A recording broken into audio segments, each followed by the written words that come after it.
Good evening, friends. Welcome to yet another inspiring episode of Career Shifts podcast, where we explore the journeys of individuals who have undergone significant career changes and reinvented themselves along the way. But before we begin, I want to start today with a story about the journey of a butterfly. As you all know, a butterfly begins as a tiny, seemingly insignificant egg on a leaf. From there, it transforms into a caterpillar, spending its days eating and growing. But the most remarkable part of this journey is yet to come. One day, the caterpillar stops eating, hangs upside down from a branch, and spins itself into a chrysalis.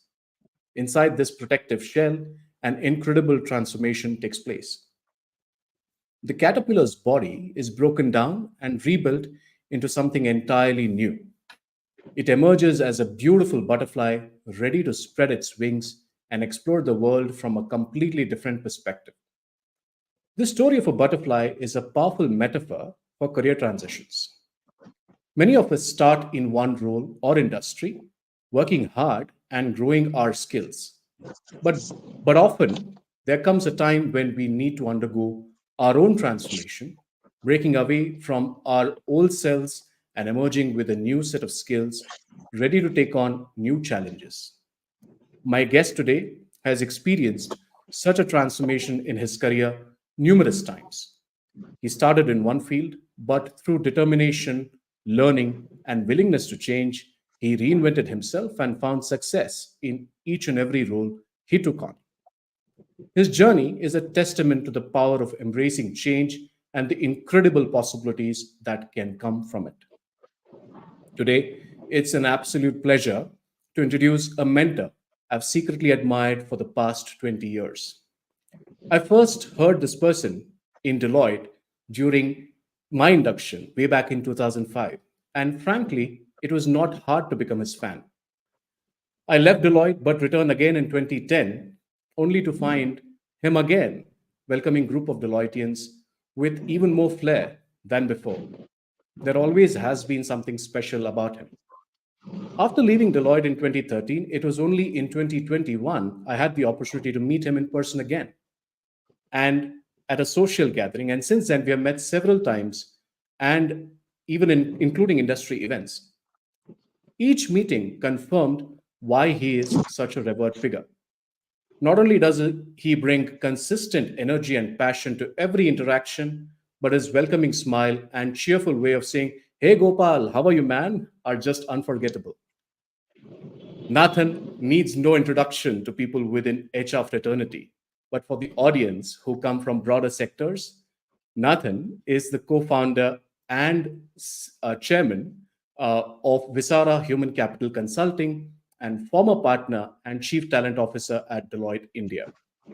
With nearly 4 decades of experience in HR management across diverse industries like manufacturing, services, telecom, and IT, he's a powerhouse of knowledge and leadership. An alumnus of XLRI, Nathan is a celebrated figure on ethical leadership and has knack of building high-performing teams. He's a prominent HR influencer on social media, something that we all know very well, and known especially for Office Truths posts on LinkedIn, which of course placed him among the top 25 voices on LinkedIn in 2020. He's also taken his insights recently on TEDx stage where he spoke about the power of stories. To me, Nathan is one of the finest storytellers I have ever heard and seen in action. So a few weeks ago, when I met him and invited him to join me as one of the guest speakers, he simply said, "Gopal, how can I say no to you?" Well, Nathan, thank you for joining us today and welcome to Career Shifts podcast. It's indeed a pleasure and privilege to have you join us today. How are you doing today? Thank you, Gopal. What a pleasure to be here. And I've known you for several years. You're the ever cherubic, ever smiling, and a person who exudes optimism. And I don't know how you do it. Terrific. We all look up to you. so, so thank you again for joining us. And Before we begin, do you have any specific thoughts that you want to share to the audience today? I know we are here to spend the next hour to walk through one of the topics that is very close to my heart, which is career transitions and career shifts. But before we get into that, do you have any opening thoughts, comments that you want to share? My opening thought is just this, that life is beautiful. Even the best of times is beautiful. In the worst of times, although we don't know it, compared to another person, your life is far more beautiful. And and the best part about going through tough times or easy times is the way that we hold ourselves. And I think if you do a little bit of reflection, I think we've all had a very good life, very good life. We will continue to have a good life if we choose to make life beautiful. So those are my opening lines. Wonderful. Um, Before we navigate to the specifics of this podcast, which is on career transitions, you yourself had a monumental career shift. So, heartiest congratulations on becoming the co founder and chairman for Visara Thank you. Consulting, Visara Human Capital Consulting. And I'm sure it's going to be tremendous success. Uh, do you want to kind of give the viewers and audience a perspective on what led to the birth of Visara Human Capital Consulting? So thank you. Visara Partners is a HC company, which you have a wonderful friend of mine who about 6 months, 8 months back, he called me and he said, his name is Shrikant Arimanithai. And Shrikant called me and said, Nathan, are you up to it? And I've always been toying with this idea that we should do something completely different. And I had only one misgiving about that conversation. Why it had not happened about 5 years ago, maybe 7 years ago. That was the only misgiving there. So, you have to try different things. And if you have to stay relevant, you got to extend yourself. You got to look at things which are completely new. And maybe that's one way to learn. Most of us think that learning is through all these lovely books that you see in the background, but I can promise you, I've not gone through all of them, a few of them, sure. But learning is not only through books. Learning happens through experience, which is what happens in all our organizations. But the big city, correction, the city that I'm speaking to you from is Bangalore. We also This have, was for the Gopal audience. is also from Bangalore. Um, but the big thing is exposure. Exposure means doing something completely different. You're getting exposed to something absolutely new. And that really gets us to be in an uncomfortable spot, but it is good fun. I'm realizing that I wish I had done a little more of this, and I wish I had spent more time with my CFO. I wish I had spent more time with my COO, and I used to hate some of these things. But today, you're having to handle that up close and personal. So I think it's important. Learning is through different means. This is one learning, and I'm totally loving it. The ability to, people say you got to reinvent yourself. I think the word is you got to extend yourself. So I'm kind of extending myself. I feel very happy in the spot that I am. And we are on to a terrific journey, and I'm completely loving it. Thank you. Thank you for asking. Wonderful. Um, I mean, we met a few weeks ago, and you did share this about, that this thought has been there for a while, and you just felt that. And I've worked with Sri, and I know him for the kind of passionate person he is. So great to hear that finally, Visara happened, and looking forward to this grand success. And through this, do you want to tell the audience also about what Visara is and what Visara means? Yeah, of course. I can do that. I thought this podcast was about midlife Of careers course, and of course. crises and so on. But anyway, let me take a moment. Visara means abundance. And the one that really struck me about this word was, can we create abundance for others? create opportunities. The world is a lovely place. And I think if you start to work for another, and Adam Grant comes to my mind, givers and takers, I have seen so many monumental shifts of people who joined in one particular kind of work and then finally transformed, as you so rightly said, from a chrysalis into a butterfly. I've seen so many of that. And I felt that this is also an opportunity to give back, give more, find opportunities for a lot of people. Sure. And today, even as I speak, I'm in touch with a lot of my friends. All of them are getting in touch, and then we are saying, okay, can we handle this? Can we do this? Can we do that? That way, we have an opportunity to walk together. So Visara is about abundance, creating abundance for others, keeping other. And don't forget, we are all working for clients, creating Absolutely. abundance, and also helping people discover abundance within themselves, their own potentialities, because every person is a powerhouse of potential that they have not been aware of. And I repeat this: every one of us have potential that we are not aware of, and you need somebody to come and tell you that.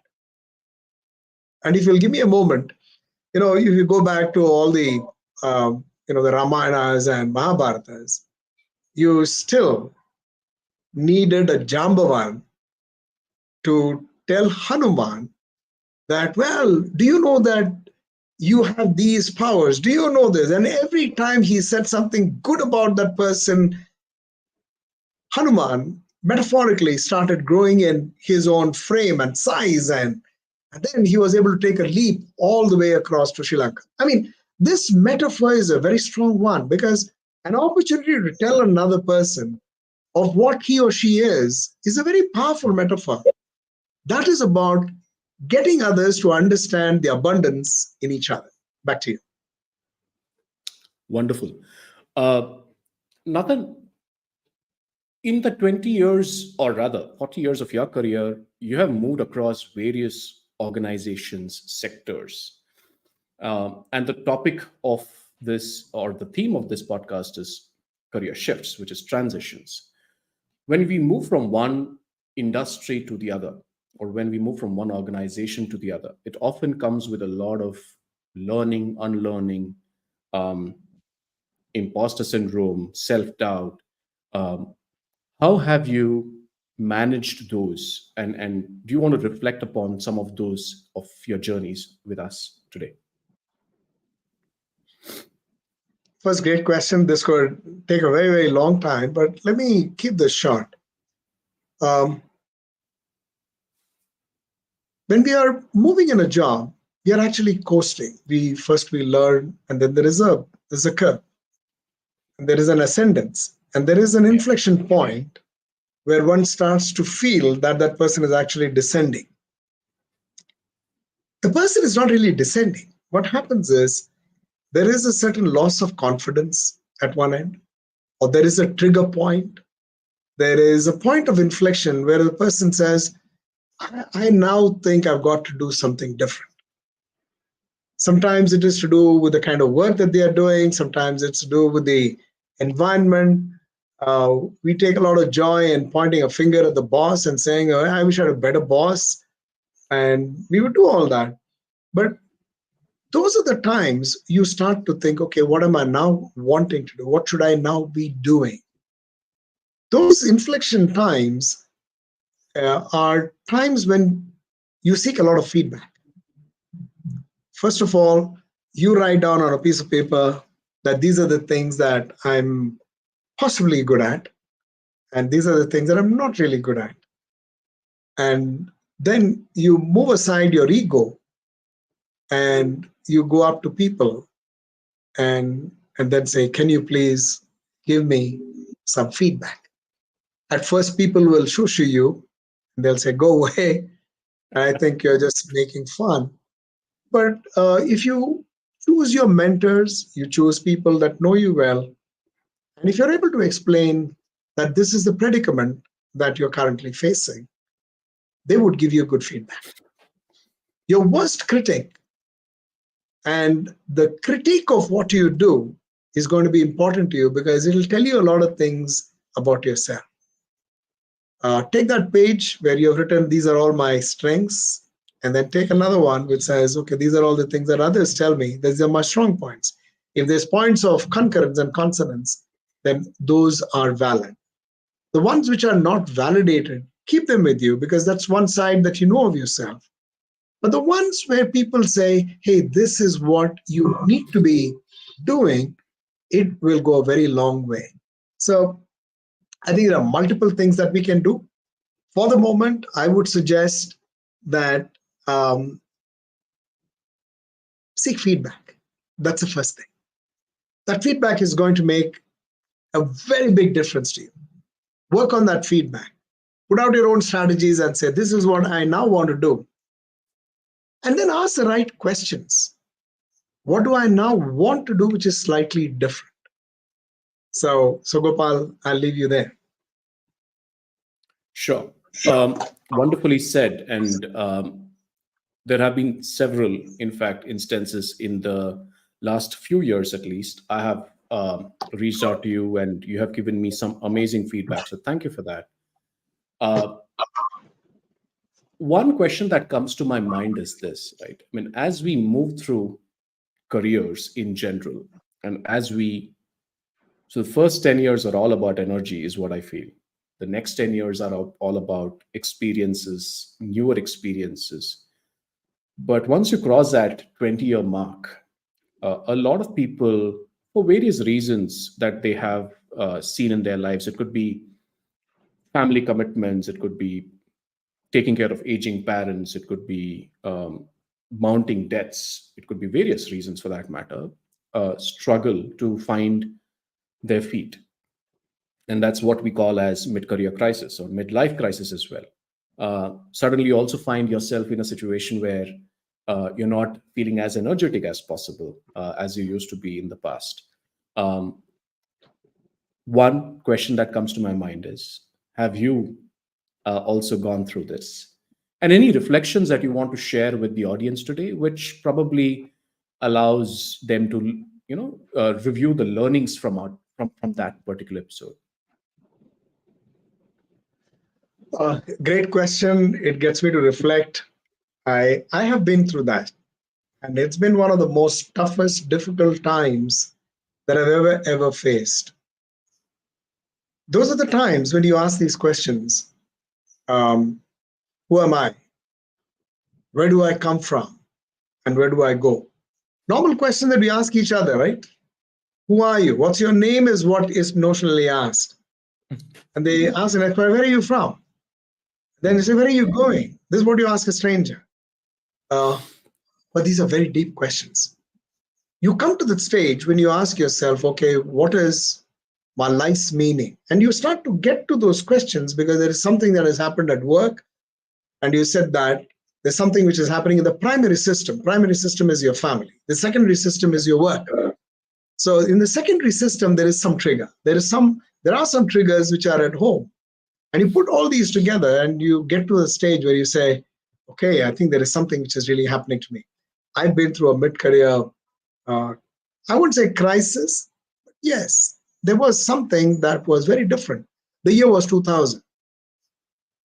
In 2000, what really happened was we had the Y2K problem, and then something happened and there was a downturn. And it was not an ordinary one. The next one that I remember was 2008, but 2000 was not a very easy year.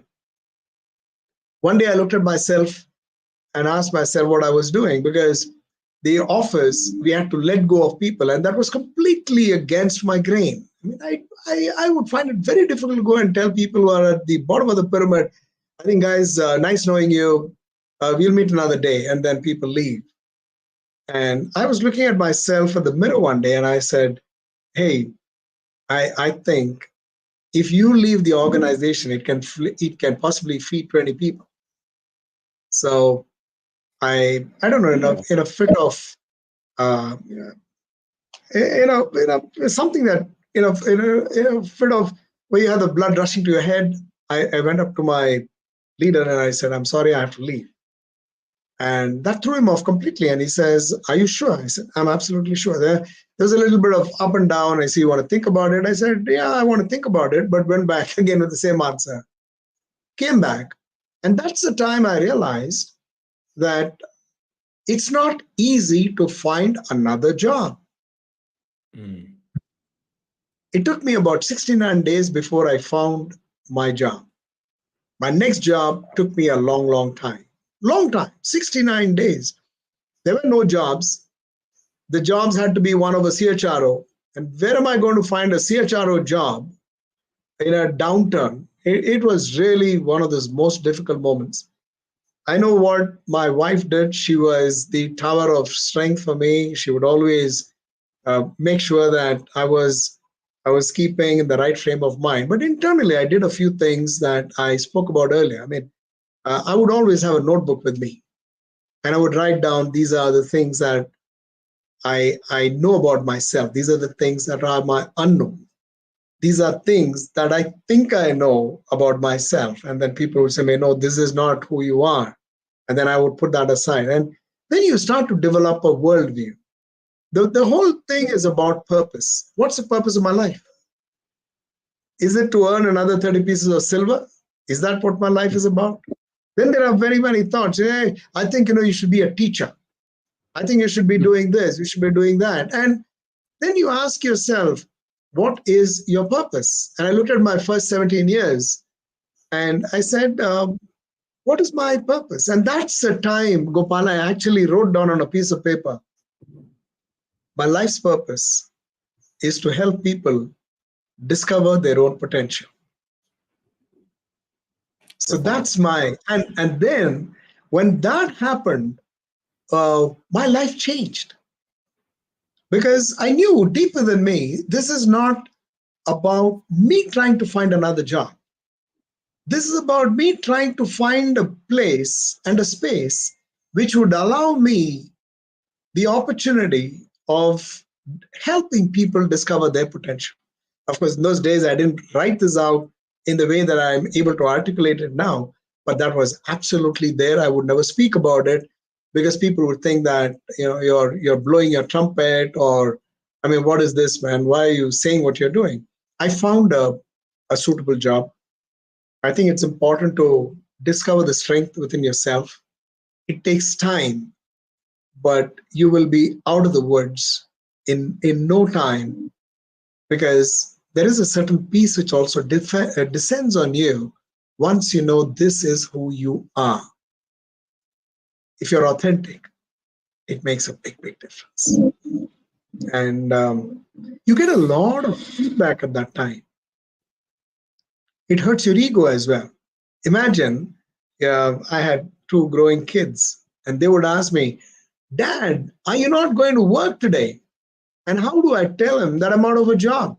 I mean, these are not the nice, cool, the COVID days or the post-COVID days where you say, "I'm working from home." And I could not lie. And I would say to them that, "Look, I'm in the process of writing a few things. So I'm writing this, I'm writing that." Short of saying that I lost my job, because then they would get very disturbed. I would do everything. But then there was music all around. I'm a hugely optimistic person. I believe in the power of now. I believe in the power of tomorrow. What has happened, jo biti so biti. But I always look at tomorrow.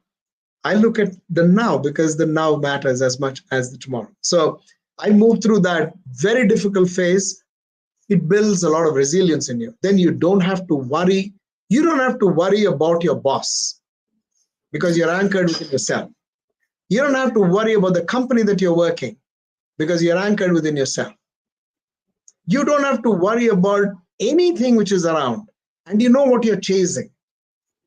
Certainly in my head, I was very clear. I was not chasing money. I was not chasing another title. I said, give me an opportunity where I can do something which will be of some value. And then things started to move. I moved into very good environments. It just so happened that the world opened itself up, and I was able to find a very, very nice organization to work with. Things started moving, and here I am. Back to you. Wonderful. I'm going to take comments that have come in. So Stephen John says, "Good evening, Nathan sir." Anita Govindaraju says, "Good evening, Gopalaya. Good evening, Nathan sir." Um, Haseen Kazi says, "Always good to hear some amazing anecdotes from you, Nathan." Uh, Devashish Mukherjee says, "Good to see you, Nathan sir." Um, One question that has come from Stephen is, did you ever feel like giving up on your new career path? If so, what kept you going? Stephen, first of all, great question. So I will tell you something very personal. Huh? I have never got what I wanted in life. And by the way, my wife is not around the place, so I can say a few things. Uh, Number one, I didn't want to be in HR. I didn't want to do my mathematics. I wanted to be an engineer in my life. I took up maths because I couldn't find a college which would give me admissions. And by the way, I had all the right marks for it. My father said, "Look, I can't afford you in another city, so you got to be in this particular city." Colleges had closed. Yeah, but the whole thing was I didn't want maths. That's the maths that I got. Then I wanted to get into I want to get into IIM Ahmedabad, where I said, "Look, that's my dream. I want to get to IIM Ahmedabad."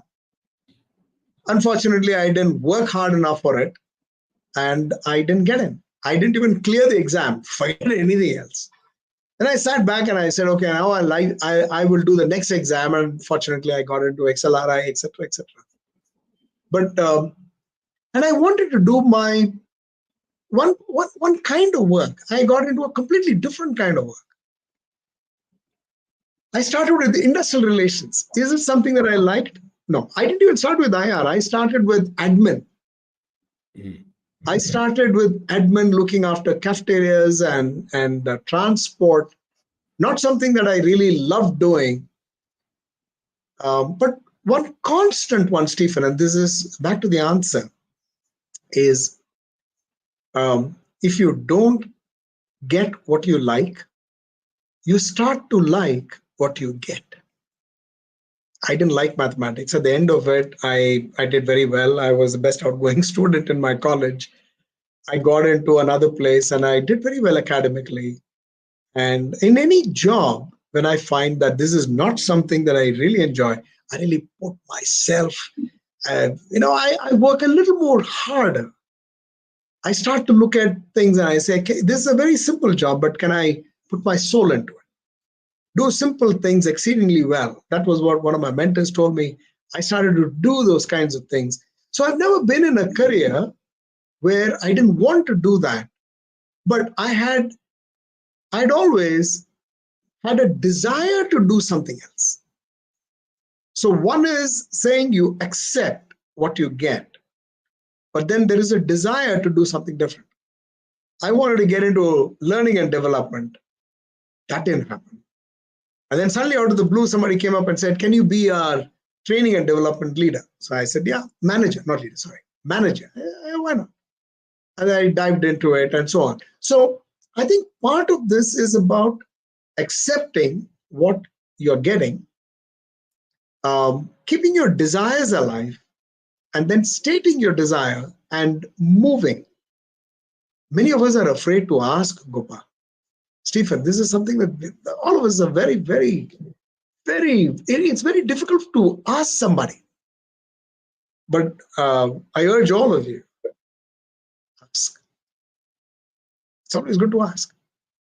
What's the worst thing that can happen? Somebody's going to say, "No, I won't be able to give it to you." But in the back of the mind, they'll know that I hope the lad is gearing himself to take on this particular role. That's all that is needed. So the power of Stephen, so the power of now. Just take it now, be in the moment. You may not like what is happening, but the world is a fantastic place. All you need to do is go after things that you want and not curse the current. Wonderfully said. And it is indeed the power of now and belief in today and working for tomorrow. Beautifully put. Nathan, one of the things that I I mean, you have observed as well of working in different era of being in labor intensive industries to mind intensive industries today. We've seen a huge shift in the way we work today. One question that I have is, do you see that that has had an impact on careers in general? Two, what should people do to embrace themselves for more such disruptions and remain relevant for the future? Um, First of all, again, a very, very good question. I think the moment you start to look at the people that you serve as blue collared workers or knowledge workers or this kind of people and that kind of people, then in your own head, you're starting to put some boxes. Hmm. I think first it's important to remove those boxes. Sure. The simple thing that we have as people who are in human resources is to serve. Hmm. I worked in an outstanding organization called Sterling Holiday Resorts. And Hmm. Sterling Holiday Resorts, I'll remember one thing, it was a 3-year career for me. And I'd come from ICI, again, one of the best companies I've ever worked for. I've always felt if I find another company which is better than ICI, I will serve more than the 12 years that I've served that company first. And it happened to be Deloitte, where I served for almost 20 years. But back to the story of Sterling Holiday Resorts could not afford people who are from all the great colleges in the world or the great schools of management and so on. But what they did was they got people who worked in the school of attitude, people who would say, never say die. People may not have all those degrees to show, but I tell you, the quality of immersion, the quality of engagement with people is just starkly different. They energize the very place that they work in. And I can also share with you that most of those people that I've worked in that organizations today have done exceedingly well for themselves. Forget the wealth that has come in as an attendant upon what they have done in their lives. Their lives have been blessed because they belong to the school, a school called Attitude. So amazing set of people. So I think that's the one. And in every one of the jobs that we are in, or when we feel that it's now time to move on, nothing wrong with that. All we have to do is ask ourselves, what have I learned here? What do I think I've not done out here? And I can tell you, each one of the places that I work, I would know exactly what has been my learning. Even within an organization, you can do several jobs. You don't have to really switch jobs, or rather quit jobs, quit that organization to do a different job. You can find another career for yourself. And you can do it well within the organization. There are several stories of people who started one way and went in a completely different path. I will take a moment to share one story. Sure. So sometimes we start our lives and think that we are utter failures because there was a desire to do something and we ended up doing something else. There's a friend of mine who gave up everything to start farming, and not that he knew anything about it.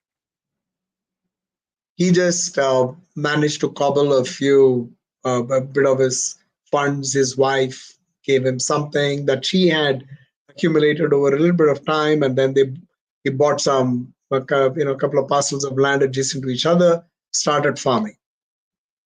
Every year, when you met up with this guy, he would always share with you his tales of woe, and he would say, this didn't happen, the rains didn't come up in time, and then there is this particular insecticide that didn't work, or this happened and that happened, and this weed and that insects and locusts and so on. I mean, he would fill me a lot of things about what didn't happen.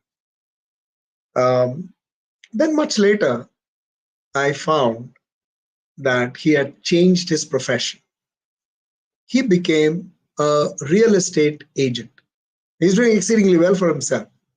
So I went up to him and I said, "Hey man, give me an idea. What got you to do this?" He said, "Nathan, I was an utter failure in that, and I was scratching my head, wondering what I should do. And one day I said to myself, I don't think farming is for me. I went and sold my land, and I discovered the value of the land had gone up by a multiple of about 20. Wow. And what I had bought at one point in time, and then he said, maybe I'm in the wrong business. Maybe I should be into real estate. Now he's a thriving real estate agent. And of course, on the side, he'll also buy some land. And of course, he rolls money. And, and I looked at him and I said, maybe I should have had some very horrible failure where I thought about farming as a vocation and perhaps a career in real estate. But that's the story. Wonderful. Just taking a couple of more comments. Kaushik says, amazing question, Gopal. Handling mid-career struggle is an important thing. I'm into this now and I'm retrospecting myself. Happy to hear from Nathan, sir. How difficult it is to switch from your current role into a different opportunity, into HR itself? That's a question from Devashish Mukherjee. So Devashish, I think it's not difficult. I think there are 3 things that one has to do. And I share my experience. I talked about how I moved from being in admin. From admin, I moved into IR, industrial relations. Then I went to learning and development. And one fine day, I found that I happened to be the only guy who didn't get promoted. I'd been in this role for 8 years, Devashish. 8 years. For 8 years, I didn't get promoted at all. I was a management trainee, and then I got on to one designation. I stayed with that designation for all that while.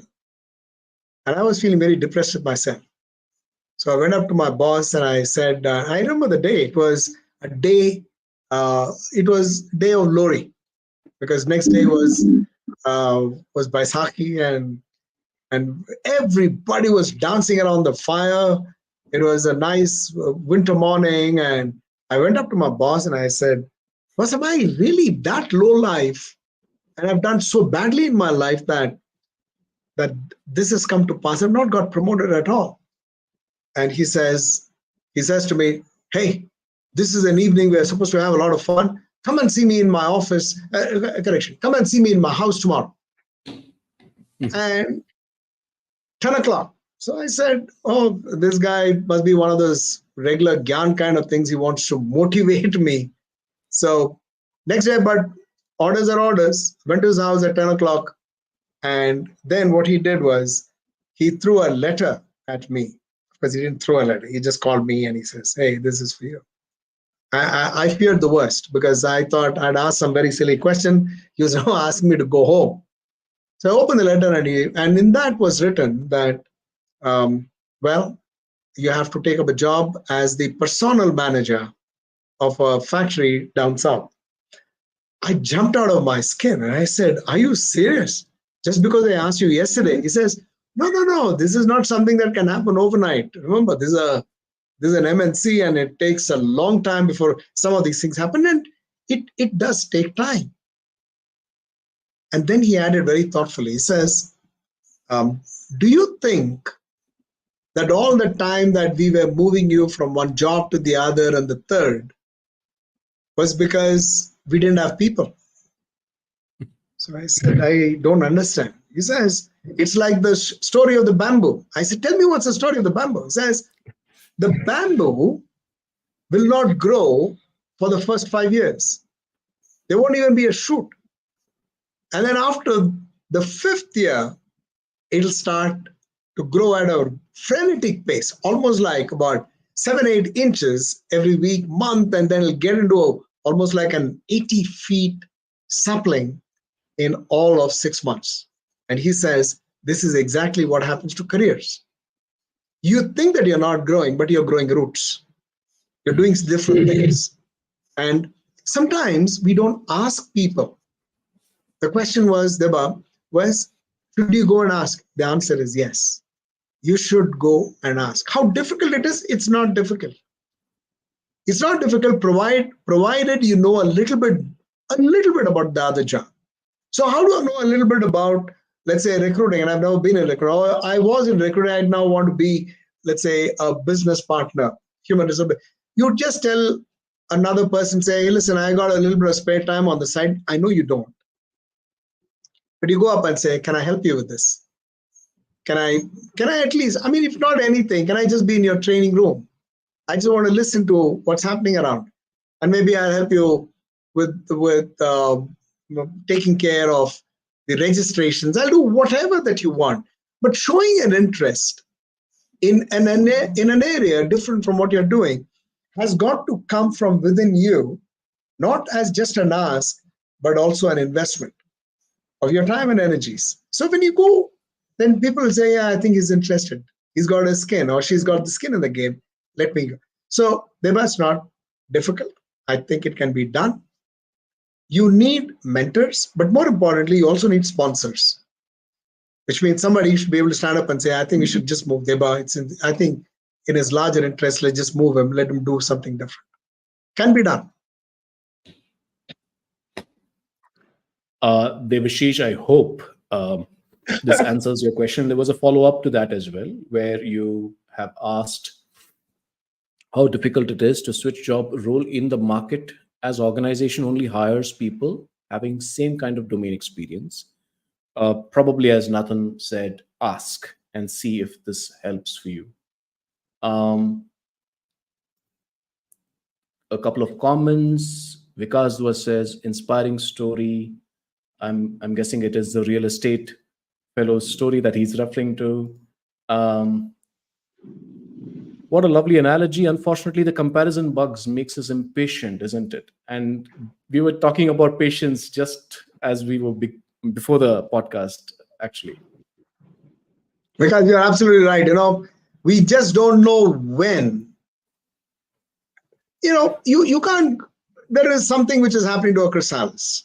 You can't say, okay, now I'm going to help this and I'm going to just make a small cut in the side and maybe help. But everything breaks loose. We just have to be a little patient. And I don't think we've got to be like an ostrich with a head below the sand. I don't think that's the way. I think patience is a heady mix of self-belief at one end, but also being like the swan, calm on top, but paddling like crazy below the water.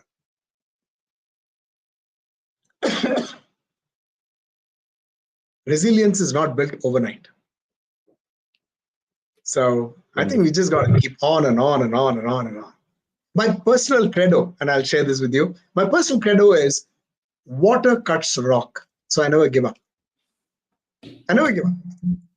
I may not seemingly be very aggressive, but I'm very sure that if this is what I want, I will find in my own ways, in my small ways, but I'll keep pecking at it. Almost like these ants which start to build a nest for itself. It takes a long time. Wonderful. But it happens. Nathan, in your 40 years of career, you've had quite a few of people who you might have looked up to, I'm sure. What is the role of mentoring and coaching in your career? And do you have any examples that you want to share as to how people have helped you, and anything that you may want to also share about how the same thing is something that you're carrying forward? Mentors are very important in our lives. Sometimes we don't even call them as mentors. You realize much later that they were your mentors. Because the moment you put a mantle onto somebody and say, will you be my mentor? Then there's always a bit of hesitation. But you have friends. And some friends could be, let's say, a couple of levels higher than the ones that you're currently in. Maybe they could be your peers. But mentoring is important. I'll share a story here. I was always afraid of appraisals. When I was very young, very early in my career, I used to be very worried about my appraisals. And Every time there was an appraisal, I used to think, oh my God, what do I have to do? And I would write down reams of paper of all the things that I've achieved. This minute of 30 that it takes to get through an appraisal was all that I've been used to till I met this gentleman and he said, come, 3 o'clock in the afternoon. 3 o'clock in the afternoon, he was ready for me and he says, this is not the right place. Let's go someplace else. We went to the cafeteria, picked up our mugs of coffee, and then sat someplace. And he says, okay, tell me what's what. And he says, what happened in the 12 months gone by? And I started to speak in fits and starts. I was not very sure how I'm supposed to take this. He had no notebook around him, nothing. He wasn't looking at my papers I had carried with me, his affirmations of all the things that I've done. He wouldn't even look at it, and he just started talking. The more that he talked, he says, what has been your learning? And then I said, somewhere through all that narrative, I said, but I've also made mistakes. He said, yeah, okay, you want to speak about it? I said, yeah. And then it was almost like a confession, which was going on for such a long time. At one stage, I was wondering whether I said a little bit more than was warranted. And he said, so what was your learning? And I said, this is what I learned from this. This is what happened. And this 30 minutes was not 30 minutes. It was a full 120 minutes, 2 hours. At the end of 2 hours, I have no idea what happened. I think it was sundown, and he says, Chalo, let's get back. And he put his arms around me and says, hey, that's been a good year. What do you think? And what do I tell him? I said, yes, but more than anything, I love this conversation. I will never forget that conversation because it gave me confidence. So one of the things that we need is to seek people who give you time for you to share about your challenges, your life, your trials, your tribulations. And at the end of it, they're able to package the whole thing and give back to you and say, maybe you want to look at a couple of things, and then leave you there. It's one of the greatest conversations I've had in my life. I'll never forget Ravindran. He was my senior. He was one of the earliest chief of SHRM in India. And I'll never forget him. He is an amazing gentleman. So choose. So there was another person. Again, he taught me the value of doing simple things. I used to walk around with muddied shoes. One day it rained. When it rained, my shoes got cleaned. He looked at me and says, Nathan, your shoes are shining. And I said, I got nothing to do with my shoes. I didn't do anything. But next day, I was shining my shoes. I'll never forget Captain Nautiyal. To me, he's one of the greatest leaders I've ever had in my life. After a good 25 years, I went to Dehradun. I met him in his house, and we spoke for 5 hours. And I must have, God knows, down way beyond what I normally would imbue that evening. But it was a big salute to one of the greatest mentors I've had in my life. We have a lot of people who help us along the way. We don't label them as mentors, but it's important to find people. Sometimes the greatest mentors are not the mentors that you give them labels. I mean, I didn't know enough about technology till I found a guy called Rohit. And Rohit was my technology mentor. And Rohit Chaudhary. And Rohit would spend a lot of time with me, spend time, and he said, Nathan, you should learn this, you should know this. And I said, man, I have no idea. And one day I asked him, what is the cloud? And he explained a few things to me. Of course, he also said, you can get all this information on YouTube. You should do this, you should do that. But it's very good to find a millennial who can share information with you. There are mentors all around. It depends on what you're really seeking. Sometimes you don't even know them or know of them as mentors. Back to you. Wonderful. One of the things that I keep often hearing from a lot of coaching conversations or people who are coachees is that they want to shift because of things that are not happening well within the organization. And typically, it could be a form of office politics that people are unable to overcome. Navigate. And this is, and navigate. And this has kind of gotten a little more worse in the hybrid work environment where there is not enough opportunity to make yourself seen, make yourself heard, because we're working virtually. What are your thoughts, or what is your advice for people on how they could overcome this, or how they could navigate the uh, current situation of office politics? I have a view that you need to understand office politics. You don't have to engage with office politics. The distinction I make is if you engage with it actively, what happens is you start to have a certain view, and that could go either ways. So it is best to understand that. If you find that you're in a spot which is very difficult, nothing is going to change because you've seen it. There's no point staying in a poor relationship with any organization or any sets of people, because it'll only get you to feel smaller about yourself. One of the most important things is, do you respect yourself? The day you start to respect yourself, you say, okay, I think patience is important. Vikas alluded to that. I think patience is very important. But you cannot be like the frog, which is thrown into a vessel, and that's slowly starting to boil. You could just get boiled completely over. The best is, well, this is not really working. So let me find something else. So this is one. So this is one strategy, which is to say, I think I'm going to find something different. The other one is, within the organization, are there any other jobs that you can find? That's the other one. The third one is where you're personally the victim of something that has happened to you. You can go, you're not challenging the environment, you're not challenging the authorities, but you could say, well, do you have something for me? More often than not, you may be visited upon with a single, no, I don't. There are no opportunities for you. They won't say it in that sense, in which case, the writing is on the wall. Number one, I believe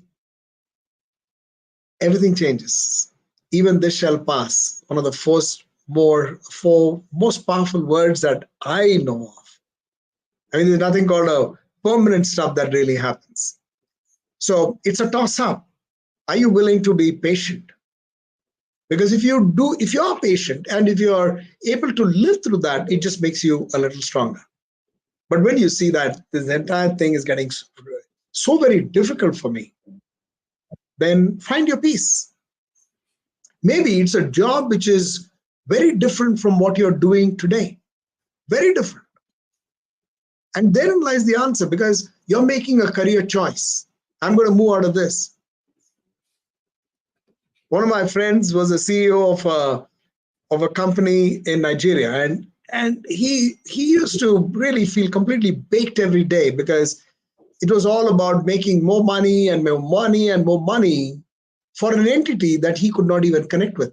So he says, hell with this, came back to India, and he says, I'm going to work for so-and-so. So he's now in the social sector, is doing exceedingly well, and arguably one of the most satisfying things. And by the way, I'm not saying this is not for profit. This is this is the one where there is a Venn diagram, where there is social on one side and there is capitalism on the other. And he's found a happy marriage of that. He's doing very well. He found a Zikigai. Absolutely. Yep.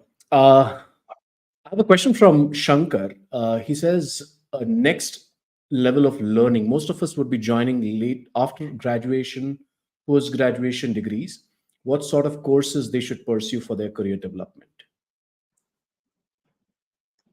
So, honestly, I don't have an answer for this. There are some questions which I'll say they are very good. Some questions are outstanding. When I say this is an outstanding question, it just means that I have no answer for this. This one is an outstanding question. Because this would be peculiar for what are your own interests. True. Today, I know of people who are not even graduates, but they are the top coders in the country. And what did they learn? They learned a lot just through YouTube. And it's very important. It's very, very important. We start comparing us. The day you start to compare is possibly the day when you want to start to feel miserable about yourself. So, Gopal, very early in my life, I learned that I'm only 5 feet, 5.5 inches. I can never grow. I'm a shorty, I'm a short guy. I accepted it. The day you accept that you can do nothing about your height, you can do something about your weight perhaps. You can't grow any taller. Once you start to accept it and you say, okay, let me do what I can with this. And if I can just have a moment. Sure. My father was an athlete and he was into sprinting and he represented his college, etc. I went up to a coach. And in those days, you didn't have all these fancy coaches. He was just an old man who was out in the corporation ground. I went up to him and I said, okay, I want to be a sprinter. He said, show me. I ran and I must have done this in 18 seconds, which for people who are on the call is quite a miserable timing. And then I came home, I was weeping and my mother said, what's wrong? And I said, Mom, they said that my coach said I'm useless as a sprinter. He said, wrong question. Go back. Ask the coach, what could you be good at? I went back and he says, hey, फिर से आ गया? I said, yes. What do you want? He says, what can I be good at? He said, okay, start running. So he got this 400-meter track, start running.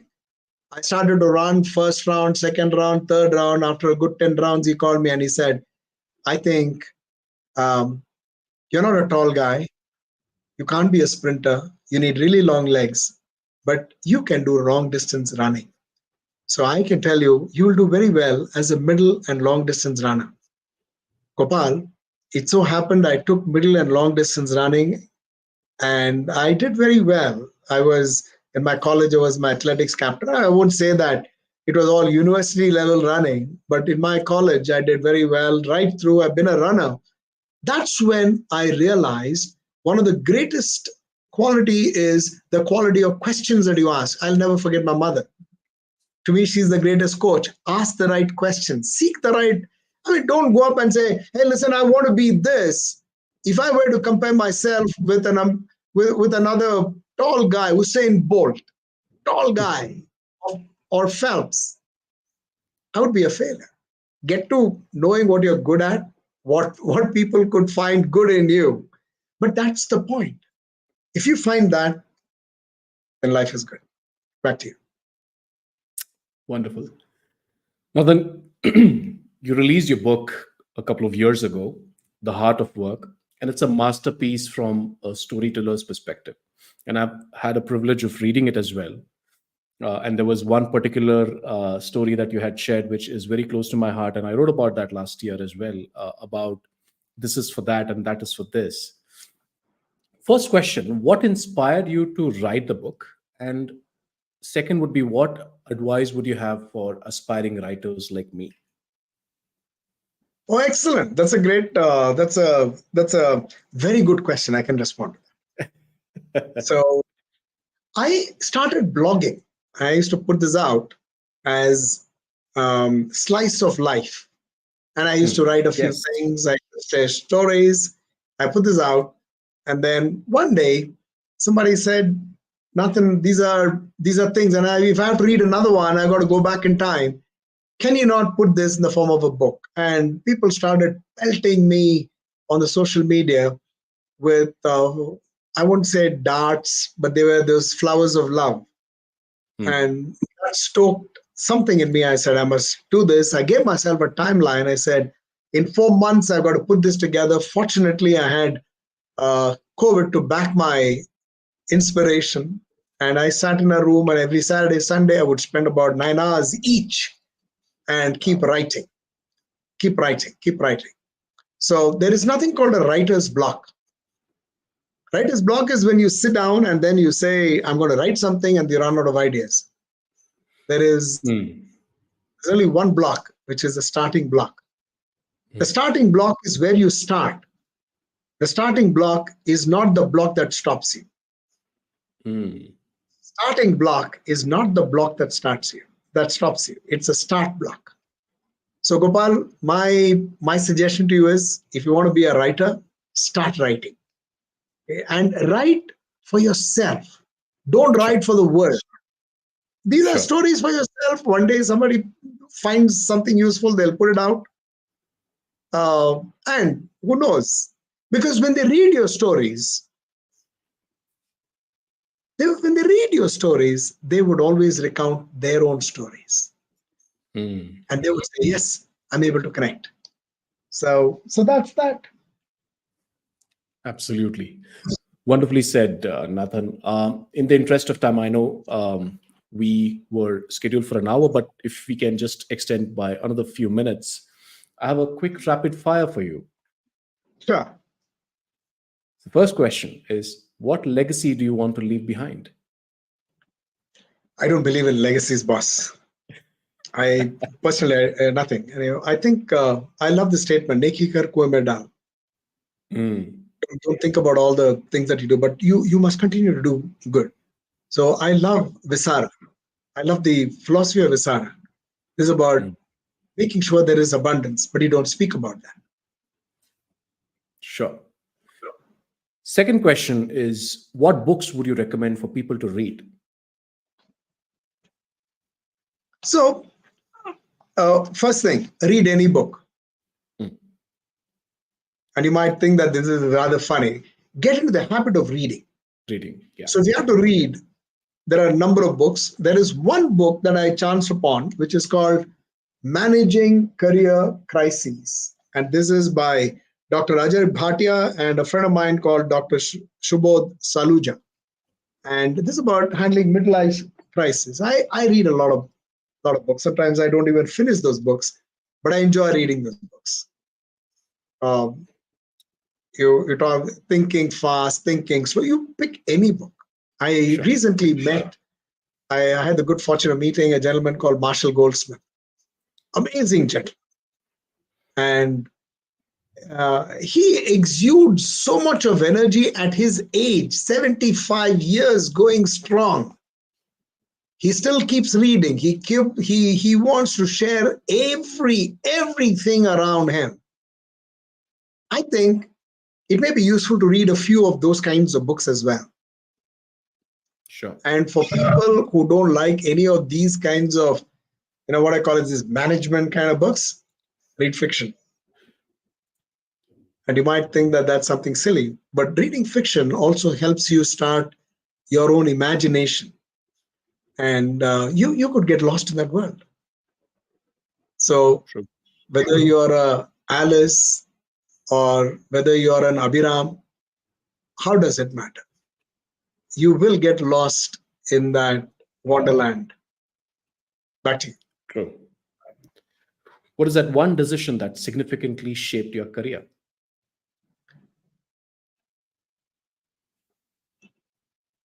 Acceptance. Once I accept, I think that's fine. There have been decisions that have been very difficult for me to chew. So I'll accept it. Okay, this is it. Accept, move on. Accept and move on has been the single biggest things that help me move. Wonderful. Who has been your greatest inspiration? My greatest inspiration has been my grandmother and my mother. I have two role models. My grandmother didn't have a leg, and she won the world. And she was, she used to walk around in crutches. I think she won the world, and I learned a lot from her. The second person is my mother. And my mother was a 10th standard pass, but she was called Busy Bee. Amazing woman. My grandfather didn't allow her to go and pursue education because he felt that, what will she do with that education? I got to find another groom who will be as good to get married to my daughter. I'm not a man of means. I can't. And this woman managed to raise three of us, And I think we all have done reasonably well for ourselves. But what she did differently was not only about her family, her own family, but all the families around. They are my inspirations. Wonderful. Before we conclude, Nathan, do you have any final thoughts or words of wisdom you'd like to share with the listeners as we part ways? The only thing that comes back is LIB. Mm. Life is beautiful. I would certainly want an opportunity to meet each one of you who is either listening on this webinar. I would love to shake hands with you and listen to your stories, because each one of us is blessed with a fantastic story of how far we have come in our life. And this is one of those where you start to write. If you write your life story, there are so many more pages that you have to fill in. How would you like to fill those pages? That's always very inspiring. Back to you. Thank you so much. And as we wrap today's enriching conversation with Nathan, I want to extend the deepest thanks to him for sharing his incredible journey and insights with us. Thanks to each one of you who have joined us, tuned with us across various platforms on this episode of Career Shifts with our remarkable guest, SV Nathan. We hope the insights and stories have inspired you to think differently about your own career paths and possibilities that await with each shift. Remember, every career journey is unique, and it's lessons we learn and the resilience we build that truly define our success. Keep striving, keep learning, and don't forget to join us for the next episode where we'll continue to explore inspiring career transformations. Until then, keep shifting forward. Thank you and goodbye. Thank you, everybody. Fantastic. Thank you.